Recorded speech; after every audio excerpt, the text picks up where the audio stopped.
So what do I think of the Novablast 5 after 115 kilometers? Just did an easy run with them and they performed very well. They have not been my number one favorite shoe, and that's not to say that they are not a very good shoe. The Novablast 5 is a very good choice for a daily trainer for the masses. Though, is it the best choice? Is it the most relevant choice in today's market of daily trainers? Is it the one that you just automatically advise people to get? Or are there better choices to consider? These are the questions we will look at. Let's go inside.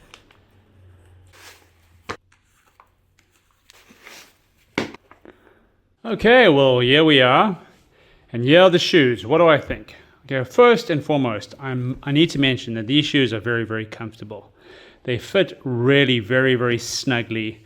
This jacquard upper is just really, really, really comfortable. It feels it slips onto the foot in a glove-like kind of way. So if you want comfort, this shoe is going to do it. And I live here in Taiwan. Taiwan is incredibly humid, and especially in the summer. And you know, it's not the most breathable of shoes in the world, but it's breathable enough to be used without too much of a problem in the Taiwan summer. And it's warm enough. It kind of hugs your foot enough that with good socks you can definitely feel that it'll be a warm shoe as well. So it's a good balance between not being too breathable while still having a lot of padding and a lot of comfort in the upper. So it's a very, very good upper, fits very well.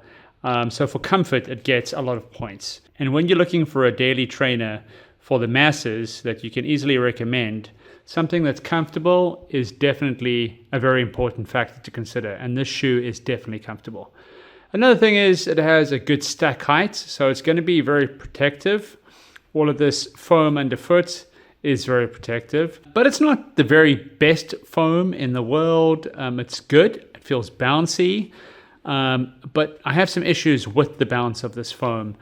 The bounce is there, but it's not as directed. I almost feel that the bounce is not quite as consistent as it could be. It's almost, you're not sure which way it's going to bounce in a way. I find that if I really put my foot down and really put a lot of energy into it, I can get it to bounce in a nice directed manner. But when I run easy, I don't feel the same consistency, and maybe this is just me, but I don't feel the same consistency in the bounce that I do with something like the Superblast. Superblast is a much firmer shoe, and that's maybe my issue. This Novablast is soft, and I think a lot of people are going to like the softness. It's not crazy soft, it's still quite a hard shoe to bend, but compared to the Novablast 4, it's definitely quite soft. And that softness lends itself to comfort. But for me, I like to have a bit more firmness. I feel my knees, my joints respond very well to the consistency of the bounce that you get with a slightly firmer shoe. So I kind of noticed that bounce not being exactly what I want, though if I really put my foot down, I feel that I can direct the bounce much better. It's not the most responsive of shoes, but it can be quite fun.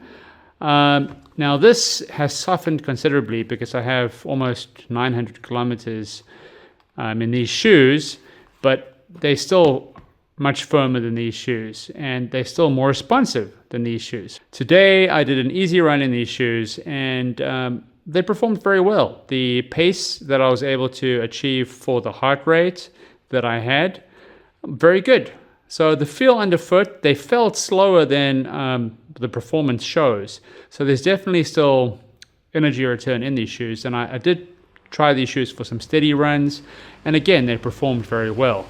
I think the reason why I haven't reached for these shoes as much as something like the Zoomfly 6 is just because, again, it's that bounce factor, that lack of firmness. And that just might be a me thing. I just felt like there was a particular run in the rain. I guess I must mention that in the rain, this grip just does not do well in the rain. So there was slipping and sliding about, which caused some ankle issues when I took them out in the rain. and not in the rain. I just felt that the inconsistency of that bounce when I was plodding along slowly seemed to irritate my knees. I've had some knee irritation on and off in these shoes. It might just be my running dynamics and these shoes. It seems that most people don't have this problem. So there's just something to bear in mind, that maybe for some people the softness is not going to be what you might be looking for. The bounce in these shoes is not the same as the kind of firm bounce. This is a soft shoe, but the assistance of the plate gives us a really good firmness. On the top layer of Zoom X, foam is nice and soft. In fact, both layers of foam are very nice and soft, but the plate gives us a very good firmness, and that gives it a consistency. And this FF Turbo Plus foam also gives it a firm consistency. I just find that this foam, this FF Blast Max foam, just lacks that kind of consistency. There's this, for me, slight unreliability in the bounce and unpredictability in the bounce when I'm plodding along slowly. Otherwise, I think it's a really great shoe. Very, very comfortable shoe. Very protective shoe. It's got a big stack. It's a shoe that most people get on with very, very well. So can this shoe be recommended to most people? Yes. I think it's going to work well for most people. It's a good value shoe, protective shoe, comfortable shoe. But the question is, what kind of shoe do you want? Do you want the most comfortable of shoes? Do you want something slightly faster, something more versatile? This shoe is versatile. If you put more force into the shoe, it can pick up the pace up to a faster, steady effort. I wouldn't take this for intervals. It's very comfortable at easy paces.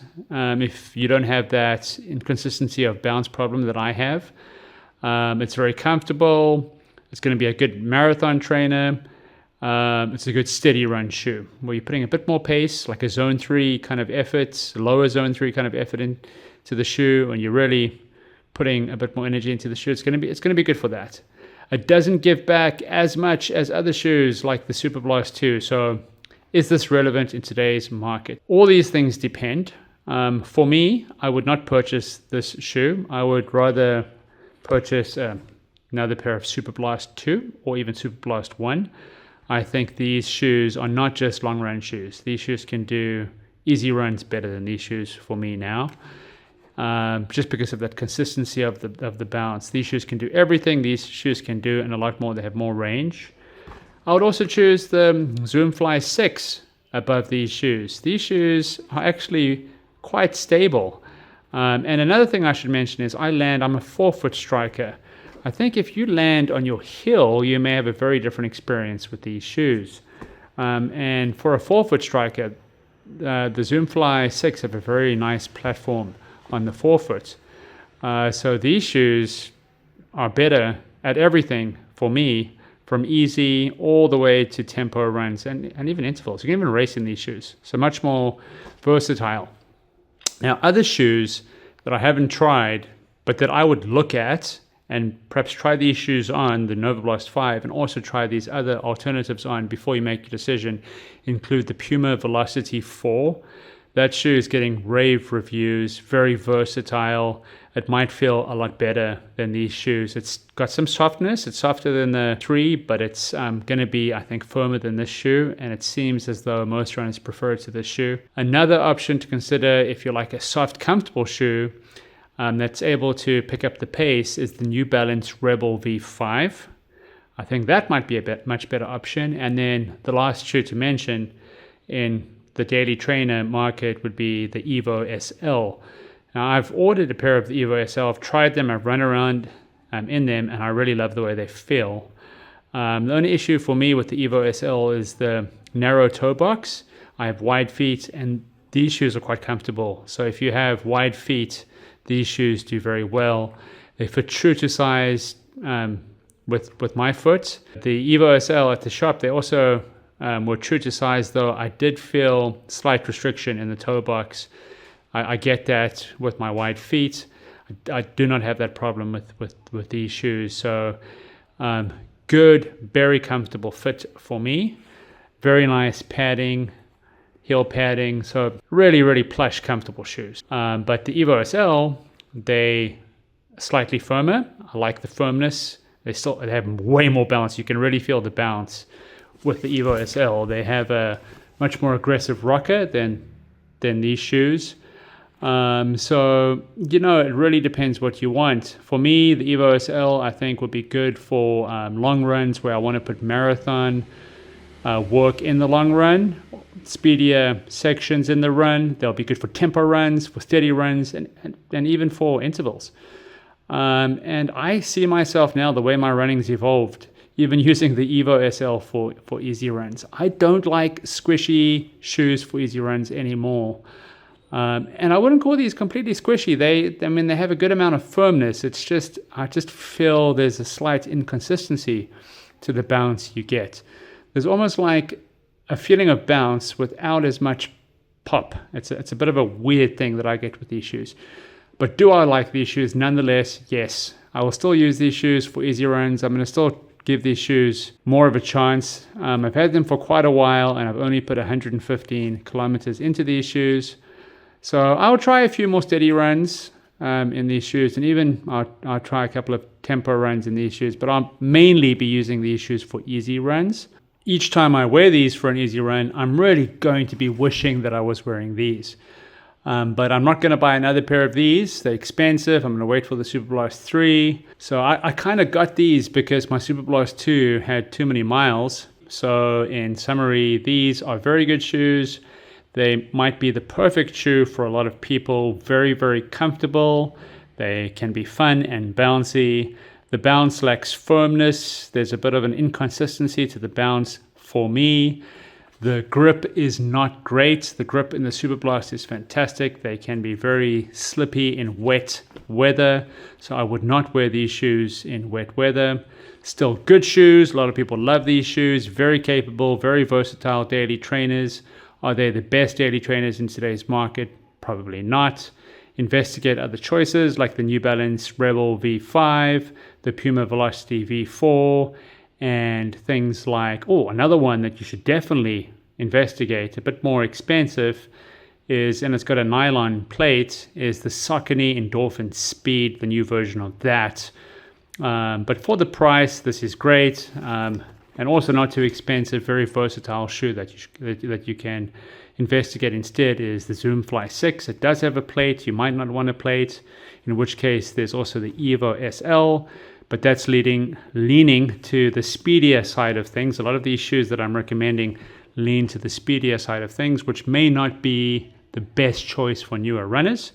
And this is why this is such a popular shoe. But strangely, I find that this feels better when I try and pick up the pace a bit because of that bounce inconsistency problem. If these videos are useful to you, please like and subscribe to help this video be shared. I will be very, very appreciative.